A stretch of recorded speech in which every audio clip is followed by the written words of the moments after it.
Aujourd'hui, c'est la vidéo de la fin de l'année. Attention, c'est pas la fin de la chaîne et moi j'ai pas de raison de pas continuer pour le moment. Alors, on continue au train où vont les choses, mais on va faire un petit bilan. Quand je dis qu'on continue au train où vont les choses, c'est parce que j'ai envie de parler de cette bande dessinée de Fred, qui est la dernière BD, enfin le dernier volume de Philémon. Alors la quatrième dit apparue pour la première fois dans le journal Pilote en 1965. On se rappelle que c'est le journal des jeunes de 7 à 77 ans et des jeunes de l'an 2000. Philémon représente la quintessence de l'œuvre de Fred. Poésie, absurde, humour, mélancolie et aventure. Fred a réinventé le genre, ici ça veut dire de la BD, innover et bousculer les codes établis de la bande dessinée, parce que c'était une annonce du genre lequel. L'auteur nous propose enfin, après 26 ans d'absence, le dernier voyage de Philémon. Fred met ainsi sa touche finale tout en revenant aux origines de l'histoire, près de ce puits où tout bascula. Donc on est chez Dargaud. On a ici un magnifique volume en carton. Et cet exemplaire, il a été, si je ne me trompe pas, mais maman me le dira, acheté par papa. Et c'est pour ça que... Alors, concrètement, je l'ai lu, ce dernier album, la dernière fois que je suis venue à Bordeaux, c'est-à-dire avant les vacances de Pâques. Et j'ai pleuré en le lisant, alors que je le lisais dans un hamac. Et là, on est aujourd'hui où je tourne le 6 juillet. On est mercredi. Je dois tourner en avance pour la vidéo de dimanche. Demain, nous serons le 7 juillet. Et demain, ça fera 1 an que papa est mort. Évidemment, c'est une vidéo qui va aussi parler de ça. Si vous n'êtes pas à l'aise, il faut arrêter là.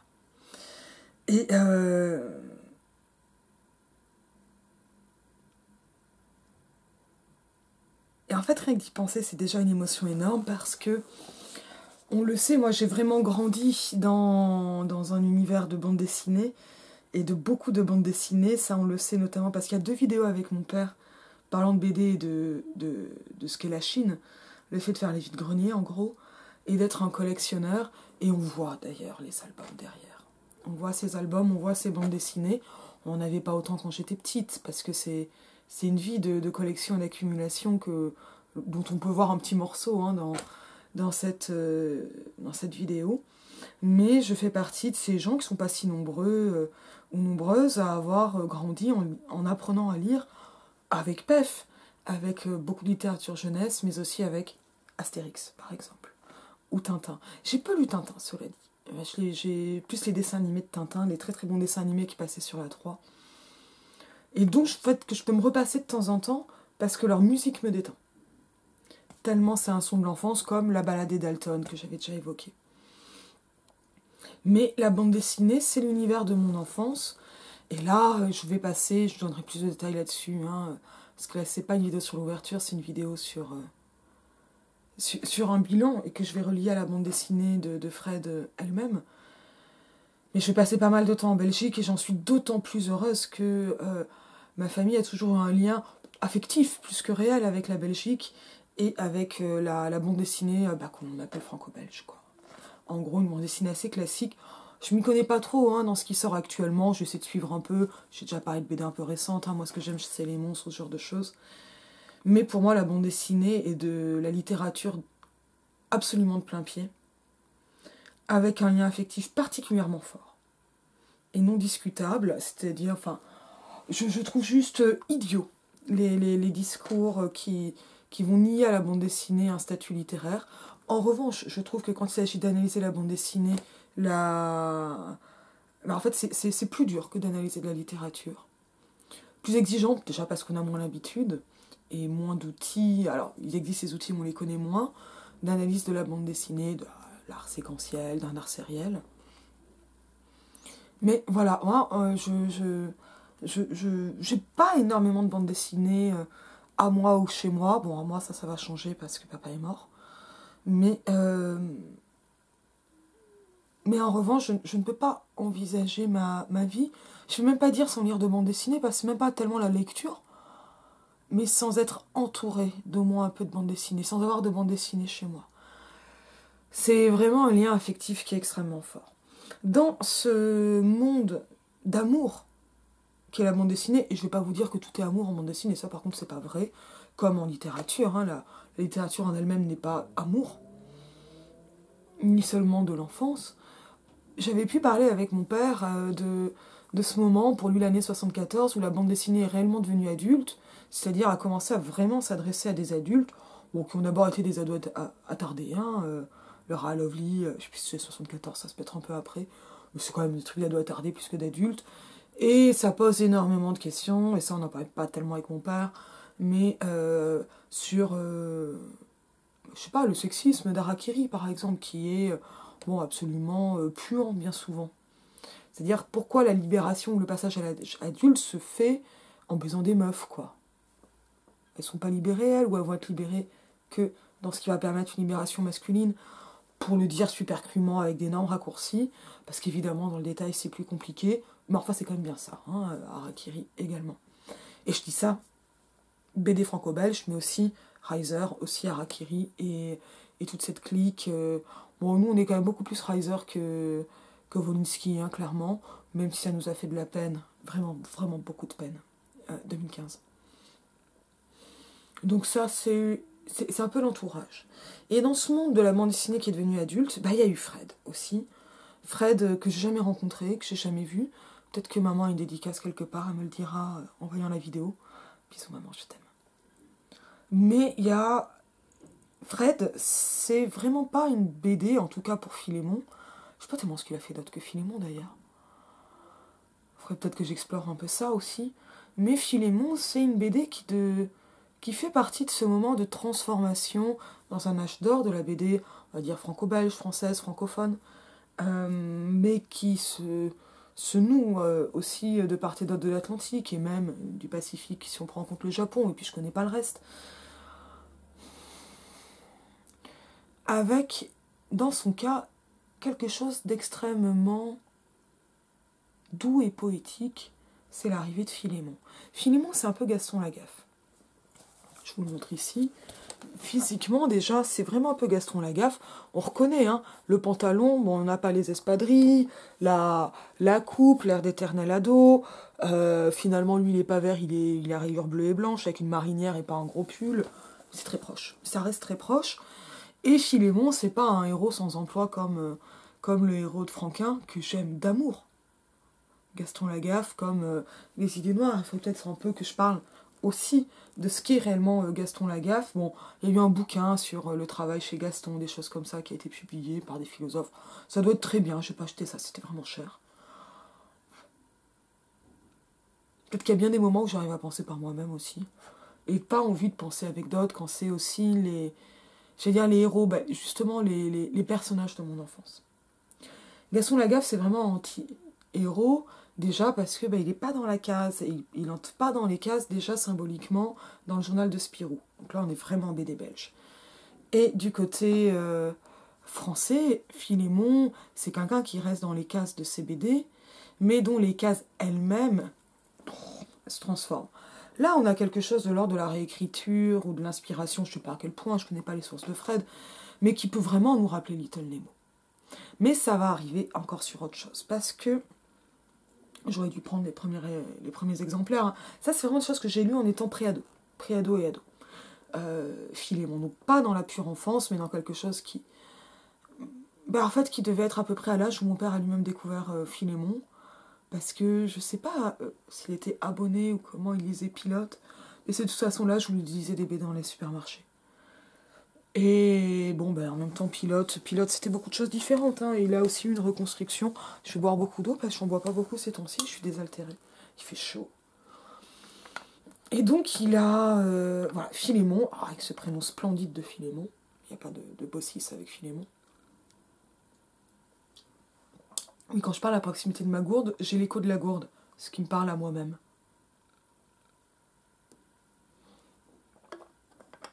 Et Philémon, c'est cette espèce d'ado attardé, et je le dis avec aussi beaucoup de tendresse, ou avec une grande tendresse au premier plan, qui vit chez son oncle et qui rêve et à qui il va arriver des aventures, d'abord en tombant dans un puits, parce que dans ce puits arrivent des bouteilles qui sont des au secours, voilà, des messages de détresse, mais dans un puits.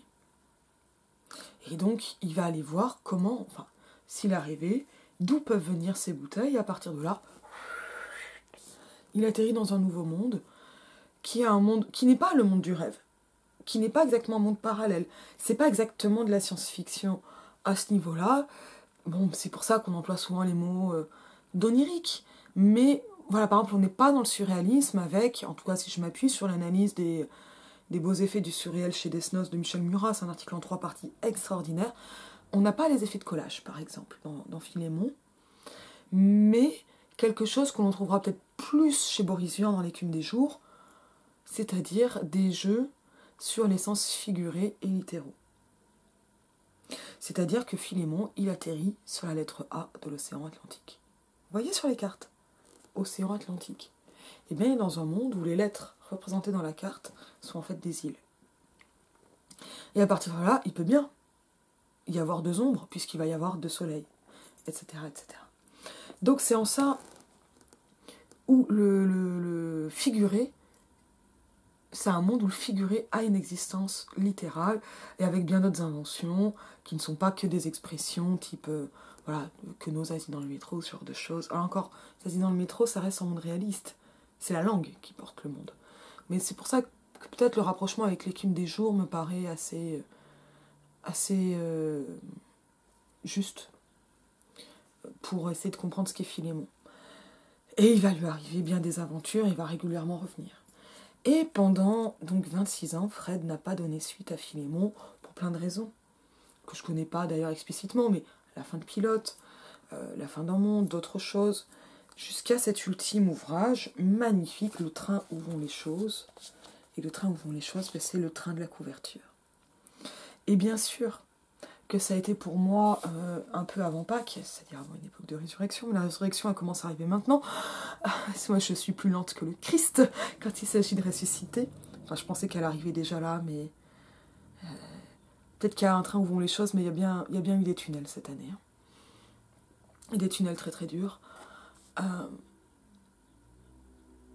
Mais il y a quelque chose dans ce train où vont les choses qui a été extrêmement touchant, parce que Fred a mis un point final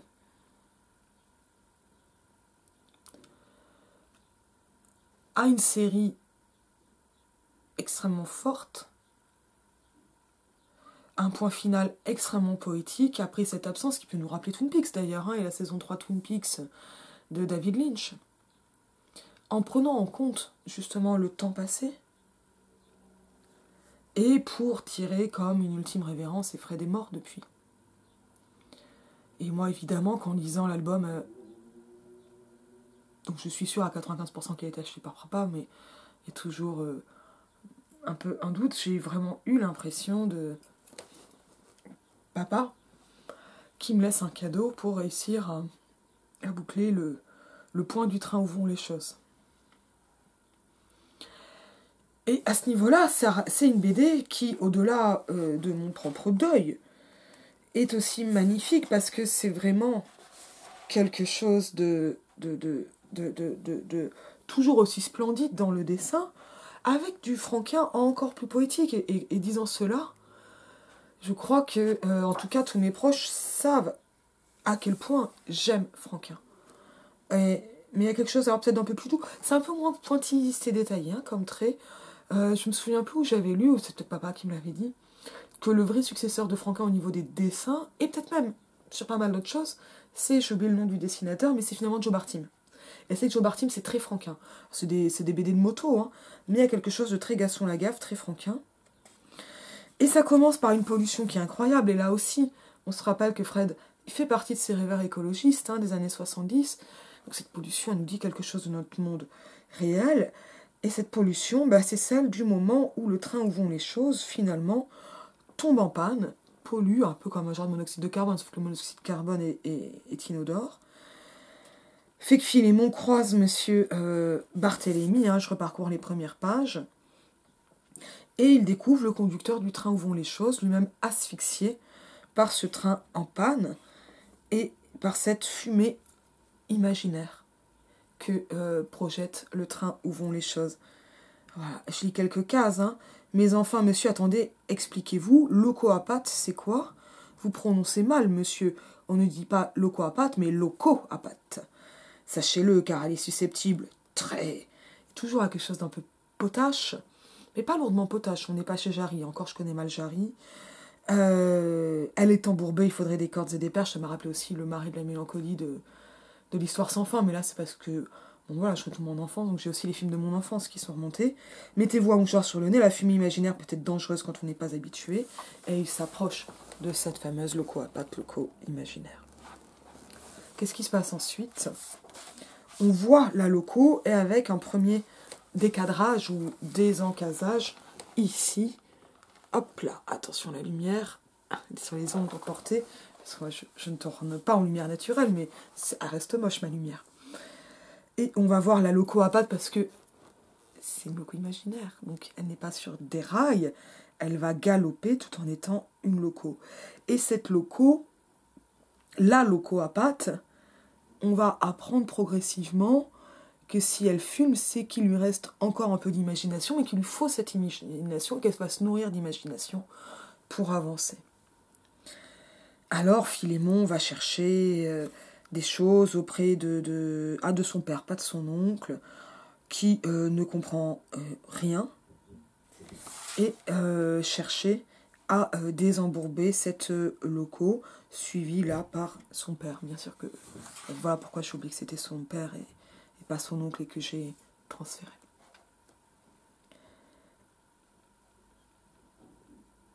Et donc ils vont désembourber cette loco, la réparer, mais elle marche, je suis page 13, quand même à la vapeur votre loco à pattes. Oui, mais à la vapeur d'imagination. Et on va donc suivre, voilà, cette façon dont... Et c'est là, il y a l'oncle Félicien qui arrive. Et qui explique, on l'a trouvée ce soir avec M. Barthélemy, dit Philémon, elle était embourbée dans le marais. Embourbée? Tu veux dire qu'elle était immobilisée? Ben oui, mais c'est grave, ça, très grave, car c'est elle qui tire le train où vont les choses. Et là, on voit comment on a toujours une concrétisation, une littéralisation de l'expression figurée. Et si le train où vont les choses est immobilisé, les choses ne vont plus où elles devraient aller, tout est perturbé, disloqué. Ça, c'était cette planche. Je continue un peu à dire pourquoi j'ai autant aimé cette bande dessinée. Et les wagons, où sont les wagons? Quoi, il faut les retrouver le chauffeur. Et donc, ils vont essayer de retrouver le tunnel imaginaire pour relancer l'imagination. Et on voit bien comment le conducteur lui-même est malade et n'arrive plus à relancer cette imagination. Avec des formules hallucinantes, enfin moi qui ont marché sur moi. Quand on va n'importe où, on ne va nulle part. Le train où vont les choses peut aller n'importe où. Et il faut réussir à se donner un nouveau but en relançant la machine à imaginaire. Et donc aussi un rêve. L'imagination, ce n'est pas de penser toujours à la même chose, monsieur le nain de jardin, il faut penser à de nouvelles choses. Et donc avec, comme ça, cette tentative, je tourne les pages, de relancer la machine magique. Et cela en relançant son imagination et en imaginant le parcours que va pouvoir suivre à nouveau cette loco. C'est-à-dire que la loco, elle est vraiment l'emblème de l'ensemble de la série des Philémon, parce qu'elle va fonctionner elle-même par ce passage de l'imaginaire, du figuré au littéral et au concret. Et là, on va avoir quelque chose qui ferme l'arc narratif et en fait poétique et linguistique de Philémon. Avec toujours donc beaucoup comme ça de jeux d'expression, je donne pas tout, il s'agit aussi de la lire. Peu dans celui-là, on a des moments de décadrage, là on voit la fumée qui passe, qui va franchir une case à l'autre, mais ça c'est quelque chose qui va apparaître et qui sera pas l'album le plus marquant de Philémon à ce niveau-là, mais par exemple ici par cette magnifique double page. On va sortir littéralement de la case et ça sera le moment, ça sera justement donc la fin, cette sortie de la case, mais on a beaucoup de moments comme ça qui apparaissent discrètement en sortie et en jeu sur, voilà, les cases là on le voit ici. Donc le soleil d'une case à l'autre, en fait ce qui devrait être narratif ne l'est pas, et se fait en diptyque, les nuages vont de l'un à l'autre, etc. Donc ça c'est vraiment très très Philémon, c'est vraiment une réécriture à ce niveau-là de Little Nemo. de Slumberland, la BD de Winsor McCay, avec des dessins vraiment très réussis, très BD, mais aussi boum, parfois gravure. Ça, c'est un peu ce qu'on avait dans le Démon des Glaces de Tardy. Est-ce que je fais une BD sur le Démon des Glaces? Je sais même plus. Peut-être bien. Et alors, je voudrais quand même souligner un moment, je sais pas si je vais le retrouver, où le père de Philémon, qui ne croit pas à cet imaginaire,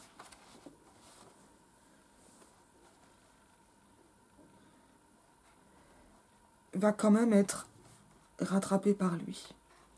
Alors, je pense que c'est une BD qu'on peut lire sans avoir lu les autres Philémon, mais que c'est mieux d'avoir lu avant. C'est plus riche, mais c'est déjà chouette sans l'avoir lu. Sans avoir lu la série. Voilà, je sens le frais du fond de l'air au fond. Ça, c'est vraiment...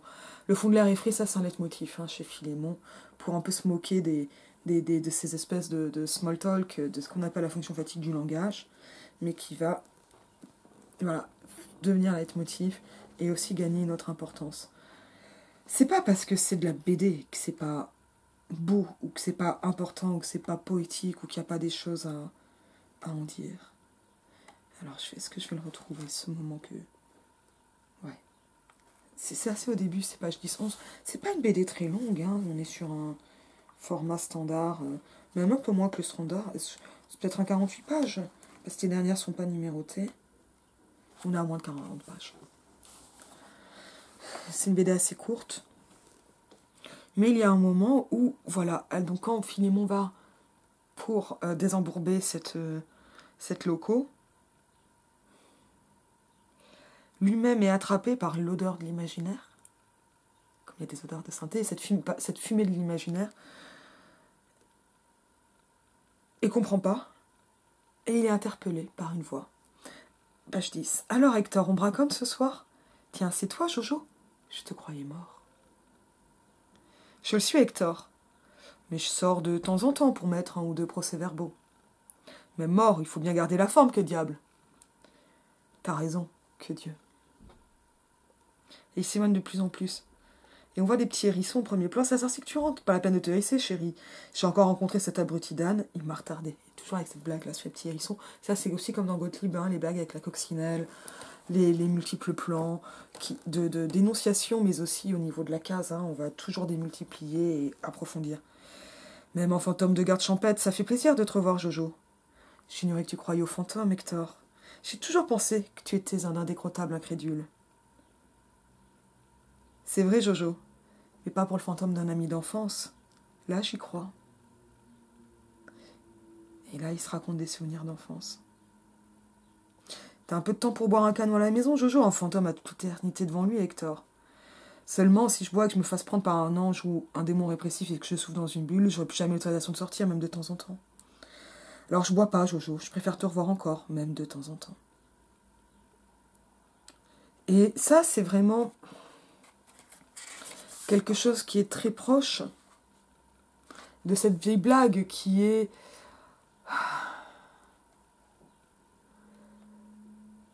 qu'on va pas croire aux fantômes, il faudrait pas les vexer.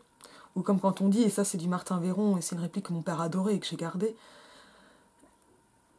moi-même je ne veux pas d'enfants, mais les miens feront bien ce qu'ils voudront.